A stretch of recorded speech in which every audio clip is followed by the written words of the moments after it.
الحمد لله نحمده ونستعينه ونستغفره ونؤمن به ونتوكل عليه ونعوذ بالله من شرور أنفسنا ومن سيئات أعمالنا من يهده الله فلا مضل له ومن يضلله فلا هادي له وأشهد أن لا إله إلا الله وحده لا شريك له وأشهد أن سيدنا وسندنا وحبيبنا وشفيعنا ومرشدنا ومولانا محمدا سيد المرسلين وخاتم النبيين. أما بعد فأعوذ بالله من الشيطان الرجيم. بسم الله الرحمن الرحيم. ووضع الكتاب فترى المجرمين مشفقين مما فيه ويقولون يا ويلتنا ما لهذا الكتاب لا يغادر صغيرة ولا كبيرة إلا أحصاها ووجدوا ما عملوا حاضرا ولا يظلم ربك أحدا. وعن أبي هريرة رضي الله تعالى عنه قال قال رسول الله صلى الله عليه وسلم ما نقصت صدقة من مال وما زاد الله عبدا بعفو إلا عزا وما تواضع أحد لله إلا رفعه الله أو كما قال النبي صلى الله عليه وسلم مولاي صل وسلم دائما أبدا على حبيبك خير الخلق كلهم هو الحبيب الذي ترجى شفاعته لكل هول من الأهوال مقتحم. درود شريف هو اللهم صل على سيدنا مولانا محمد وعلى آل سيدنا مولانا محمد وبارك وسلم. قابل قدر معزز مسلمانان ورونو، انسان چې الله جل جلاله دنیا ترا لېږلی دی نو دا خپل خلیفہ او نائب جوړ کړی دی. حضرت آدم علیه السلام چې کله الله جل جلاله پیدا ک زمکې ته راولېږه چې ته به زما خلیفه یې، ته به زما د وحدانیت پیغام مخلوق ته رسې. دغه نیابت حضرت آدم علیه السلام قبول کو. آدم علیه السلام دنیا ته راغلی. اوس که دا انسان په دنیا کې د الله جل جلاله دغه نیابت کار کوي نو دا انسان الله جل جلاله دومره اوچتوي، دومره اوچت کی چې د فرشتو نه ورته هم ډیر لوی مقام ورکي. او کچری دا انسان خپل کار اون پیجنی په ګډ وډو باندې سر شي، یو خبره بل خبره د شریعت نه په بل لار باندې روان شي، نو دا انسان الله تعالی دومره کمزوره کی خسیسی کی رزیلی کی چې د یو زناور نه ولهم درجه چې کم دینو ښکته ورکی. چې کله انسان خپل کار او پیژني نو الله جل جلاله د فرشتو نه هم اوچت کی، خو چې کله خپل کار او نه پیژند نو الله جل جلاله د زناور نه هم بدتر کی. ورونو انسان چې دنیا ته راغلی دی نو داسې بیواګي نه دی پرېښودلی شوی چې بس ته پیدا شوي تا ته عقل او شعور درکړی شو بس اوس چې ته څه کې نو هغه کوه ستا مرضي ده. نه، بلکې دته یو اصول او یو قانون یو کتاب مخې ته ایښودی شوی دی چې ګورې په دې باندې به عمل کې د دې پټلۍ نه به تا خوا دې خوا نه ځي.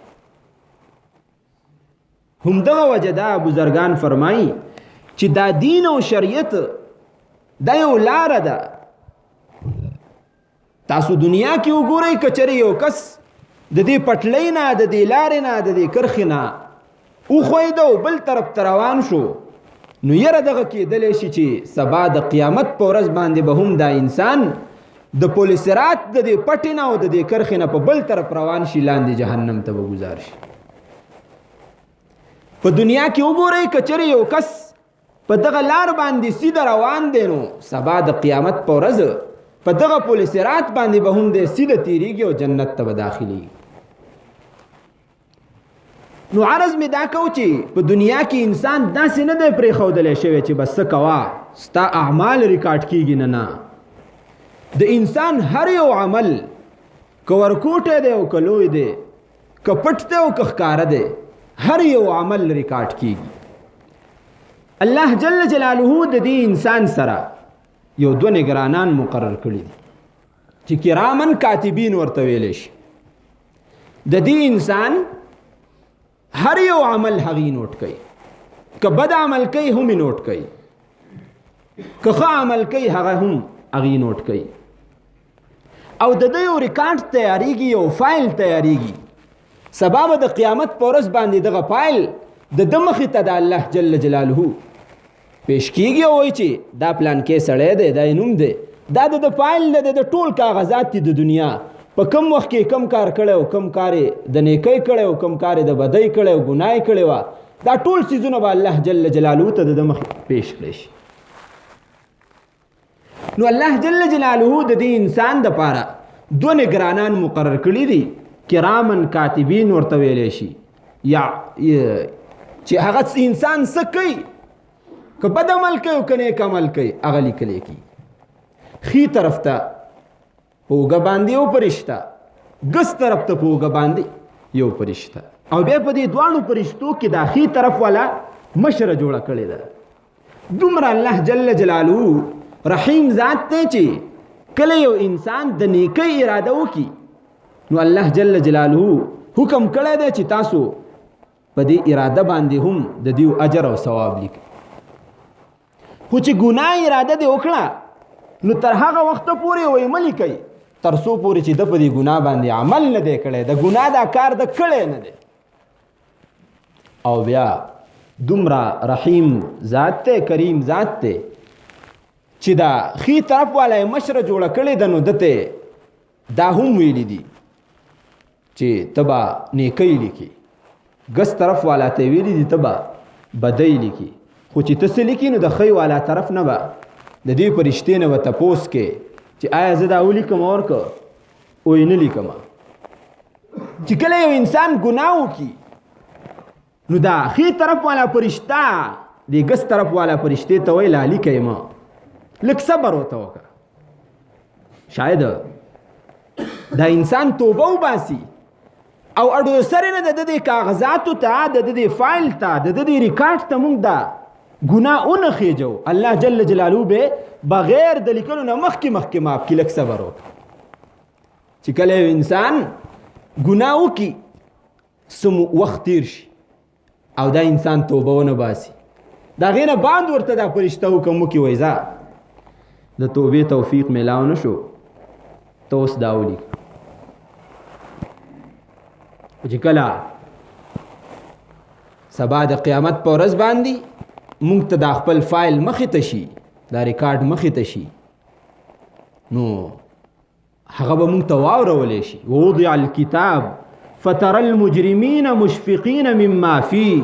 ويقولون يا ويلتنا ما لهذا الكتاب لا يغادر صغيرة ولا كبيرة إلا أحصاها. سبا د قیامت په ورځ دا رجسټر او دا دفتر چې کولاو شي کی خودلې شي پلان کی ټیم کې پلان کی تاریخ باندې د پلان کی سره ته یو ځای تا دا مشوره کړې و غلطه، تا دا کار کړی و غلط، تا دا ګناه کړی و غلطه، د هغې به جواب ورکې. ووضع الكتاب فترى المجرمین مشفقین مما فيه. کله چې دا دفتر دا رجسټر کولاو شي نو هر یو انسان به خپل رجسټر ګوري مشفقین مما فيه، سخت به یریږي چې ګوره دا خو یو څیز راټول کړی دی، ګوره لا يغادر صغيرة ولا كبيرة إلا أحصاها. ما چې چاته د شیطانت لپاره سترګه والده نو هغه په کې ګوره دارې لیکلي دي، یو شی ګوره نه دی پرېښودی، دا ټول هر سره به زمونږ په هغه فایل او زمونږ په ریکارډ کې موجود دي. ووجدوا ما عملوا حاضرا. او که نیکي دې کړي او که بدي دې کړي چې څه دې مخې ته لیکلي هغه څیزونه به حاضر عمومي، هغه څیزونه د هغې متعلق به نه الله تعالی تپوس کوي. بیا چې کله دا هر سره وکړی شي د هغې نه بعد به هر چاته عملنامه میلاو شي چې ګناهګار سړی نو هغه به وایي چې کاش نن ماته دا عملنامه اډو راکړی شوی نه وی، او یا لیتها کانت القاضیه، کاش چې زه مړ شوی ویم په کوم وخت کې او زما اډو کاته ختمه شوی وی، زما سره سرې نه چا ولم ادري ما حساب اډو پیژاندی نه، خپل د سرې نه را سره چا حساب نه کولی. هلک عني سلطانیه، زما خو په دنیا کې ډیره لویه دبدبه وه، خلک به زما نه یریدل، زما د قوت او زما د فورس نه به خلکو چې کم دی نو رپرپې کاو. نن زما حالت څه دی چې زما څه دنیا کې مالو هغه مال زما په کار رانغی. ما اغنا عني مالیه، ما چې په دنیا کې په مال باندې خپل روپ ښکاره کاو، په خلکو باندې دباو ما کاو، هغه مال هم په کار رانغی. او ما چې په دنیا کې په خلکو باندې د خپل قوت او د خپل مشرۍ زور ښکاره کاو، هغه مشري هم نن په کار رانغله. هلک عني سلطانیه، هغه زور او هغه امارت او هغه مشري د خلکو په سټونو باندې خپې ښودل هغه هم په کار رانغله. خذوه فغلوا ثم الجحيم صلوا ثم في سلسلة ذرعها 70 ذراعا فاسلكوا. ویني سي دوزخ ته وی گزار کړي. خو لیکن کم کسان چې هغې ته د هغې عملنامه په ښي لاس باندې ورکړی شي نو هغې به څه وایي هاؤم اقرؤوا کتابیه، خلکو ته به یې ښیي. په دنیا کې نن سبا چې څوک ډیګري واخلي نو د ټولو خلکو مخې ته یې ورته ورکړي، خوشحالي مناویږي، خلکو ته مبارکباد ورکړي. دا به هم आवाज لګي هاؤم اقرؤوا کتابیه، راشه ای خلکو ما د عملنامه خو لګه وګورئ که نه څومره اعمال پکې لیکلی شوي دي نیک. ما خو دا عمل به د دې وجې نه کاو چې ما ته دا یقین و چې سبا به د الله جل جلاله مخې ته زما پیش کېدی. فهو فی عیشة راضیه، هغه چې څنګه غواړي هغه شان زندگی به په آخرت کې په جنت کې تیری. فی جنت عالیه، په اوچتو چتو محلاتو کې به جنتونو کې به زندگی به سره کوي. نورونو دا دو قسم خلق په دنیا کې پاتې کی، یو ګس طرف والا خلق دی او یو خی طرف والا چې په دې ګس طرف روان شوی اخیره زی بستا جهنمی، که په خی طرف باندې روان شوی اخیره زی بستا جنت. دا د دنیا هم ماحول دی چې په دنیا کې دې څه وکړل،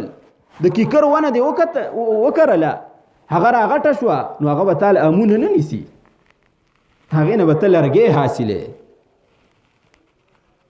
چې څه دې وکړل حق به سبا ستا دپاره په آخرت کې په دنیا کې دې د څه دپاره زرغونه وکړله په آخرت کې به د هغې اجر د هغې نه چې څه حاصلېږي هغه به تا ته میلاویږي نبی کریم صلی الله علیه وسلم ارشاد فرمایو حدیث ذکر کړو مخې ته خبره اوږده شوه د حضرت ابو هریره رضی الله تعالی عنہ روایت ده نبی کریم صلی الله علیه وسلم ارشاد فرمایي ما نقصت صدقه من مال درې نصیحتونه حضرت ابو هریره رضی الله تعالی عنہ ته نبی کریم صلی الله علیه وسلم ارشاد فرمایي اولنه نصیحت ما نقصت صدقه من مال چې یاد ساته ابو هریره صدقه ورکول دا مال نه کموي چې څومره صدقه کې خیرات کې زکات ورکې نو دا مال نه کموي ذهن کې خدا خبره راځي چې دومره مې جمع کړي دي که دا مې ورکړي نو زما څه به دومره پاتې شي مال به مې کم شي خو نه پیغمبر علیه الصلاۃ والسلام ارشاد فرمایي صدقه کوئ ځکه چې دا مال نه کموي ظاهري طور باندې ستا سره خو به فکر کم شي هغه اندازه او اعداد و شمار به کم شي لیکن الله جل جلاله به تا ته په دې کې برکت درکړي او دویمه فایده دا چې یو به په مال کې برکت پیدا شي دویم دا چې د الله جل جلاله غصه بستانه ختم شي که چېرې ګناه دې کړې ده نو الله جل جلاله چې کومه غصه شوی دی په تا باندې ستا د ګناه د وجې نه هغه به سړه شي الله تعالی به در نه راضي شي او بله لویه فایده یې ده چې الله جل جلاله به تا د عن میتة السوء د داسې مرګ نه وساتي چې هغه بد مرګ مطلب دا چې نه دې څوک د سر نه خبر شي نه دې څوک د خپې نه خبر شي نه دې څوک د غوږ نه بس لاو شي ختم شي یا دا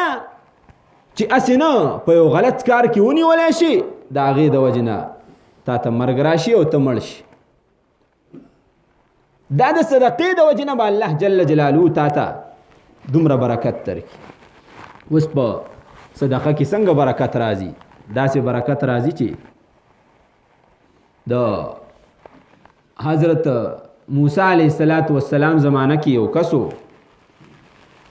هغه وی نو موسی علیه السلام نه سوال وکړه چې موسی ته خو کوی تور ته ځې د الله تعالی سره خبرې کې یو عرض ورته زما وړاندې که وی جی عرض دا دی چې زه ډېر زیات غریب سړی یم او وخت مې ډېر په ګرانه باندې پاس کېږي ته الله جل جلاله ته عرض وکړه چې زما څومره په دنیا کې مالی څومره رزقي څومره جایدادي هغه ماته په یو ځای باندې راکړي چې یو څو ورځې زندګي ده دا خو به ښه تېره کړمه که موسی علیه السلام چې کوی تور ته لاړ نو الله تعالی ته د دې سړي دا فریاد وړاندې کړ الله جل جلاله ورته وی ور مې کړ د ده چې څومره په دنیا کې رزق پاتې و هغه مې وله په یو ځای باندې ورکړ دا وخت مناسب چې کوم دی نو څه وله ورکړی شو معمولی غونده کې سامان وړو سو یا موسی علیه السلام په خپل کار کې مشغول شو څه موده تېره شوه نو بیا موسی علیه السلام ذهن کې خبر راله چې یا سړي نه مې دوا غوښتې وه د هغه به اوس څه پوزیشني لاړ چې کله لاړ هلته کې نو څه ګوري چې دا سړي لوی بنګلې دي او ډېر خلک دسترخوانونه خواره دي خلک راځي کینی پاسي ځي روټۍ خوري موسی علیه السلام بیا هم کلام شو د الله تعالی سره چې الله جل جلاله د دې سړي خو لږ معمولي غونده کې رزق ووی چې په دنیا کې دقه پاتې دی او دا خو اوس چې کوم دی نو ډېر مالداره شوی دی وجه څه ده وی موسی کله چې دته ما رزق ورکړه د ده مکمل رزق نو الله جل جلاله وعده دا کړې ده چې کله ته زما په لاره کې لګې نو زه به 1 روپۍ تا ته په 200 باندې درکوم. 1 روپۍ چې اخلاص موجودي نو په 200 بیرته بدلوم. او کچری وغواړم چې اخلاص سیوا کیږي، تقوا سیوا کیږي، ستا للهیت سیوا کیږي، رضا صرف مقصود د الله تعالی، نو د دین برته هم زیاتوم. دې سړي له چې ما کوم مال ورک نو دې براته او صدقې به کولې. چې صدقه به وکړه نو زما خو منشور داو، زما خو وعده داو د خلکو سره چې 1 روپۍ د مال راکړه نو په 200 بیرته بدلومه. ما ورته هغه په 200 بدلوله، بیا به هغه لګوله، ما به ورته بدلوله تر دې حده پورې چې دا سړی دومره مالدار. موسی علیه السلام اوس بعضې سړی به داسې چې هغه وایي زما څه خو یاره پیسې شته دی نه زه څه خرچ کوم. نو یاد ساتئ د الله جل جلاله په دربار کې اخلاص ضروری دی. ستا سره 10 روپۍ 1 روپۍ دې ته ورکړه د الله تعالی په لاره کې، دا به د هغه سړي د هغه صدقې موافق وي د کوم سره چې 10 لکه روپۍ او 1 لاک دې ورکړي. ستا زړه ته به الله جل جلاله ګوري، ستا نیت ته به الله جل جلاله ګوري. بني اسرائیلو کې یو سړی و، هغه څه زمانه کې قحط راغی، هر سره ورک شو، هېڅ نه و د خلکو سره، خلک به د لوږې نه مړه کېدل. دی ووته بهر ته صحرا ته، وایي زه م چېرته یو غر کې به اوسېږم، پاڼې به خورم او نوره خو ګزاره مشکله ده. چې کله ووته داسې نو سفر یې کاو یو غر وله راغی، زړه کې یو خواهش پیدا شو. خواهش دا پیدا شو چې الله زما څه خو به جیب کې هېڅ شی نشته دی، که چېرې دا غر دی ما ته د وړو کړی وی، وړه شوی وی دا غر، او ما د الله تعالی په ستا په در کې چې کوم دی نو په غریبانانو تقسیم کړی وی، نو څومره به ښه وه. فوراً هغه ته الهامي آواز وکړ، الله جل جلاله ورته یو هاتفي آواز وشو. هغه سړي ته وایي پلانکي بنده ستا په عملنامه کې دا غر د وړو ولیکلی شو، او داسې ولیکلی شو چې تا دا ټول غر د الله جل جلاله په د رضا دپاره په غریبانانو باندې تقسیم کړی، او دا اجر او ثواب تا ته مقبول او مبرور ملاو شو. اوس ګوره دا سړي څه په جیب کې هېڅ نه و، خو نیت یې دا وکړه چې دا غر زه د الله تعالی په در کې د غریبانانو دپاره د الله تعالی د رضا دا تقسیم کوم. الله جل جلاله ورته هم حق ورکړ.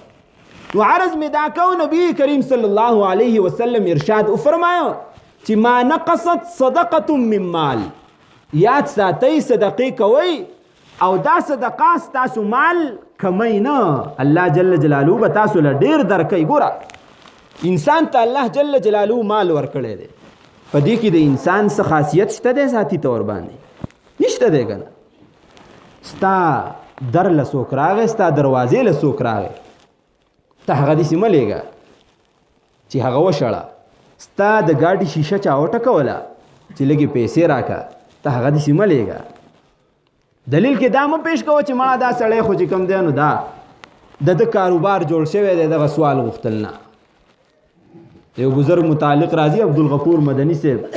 سلسله نقشبندیه یو بزرګ تیر شوی، هغه متعلق راځي چې دی د په مسجد نبوي کې ناست و، د روضې مخامخ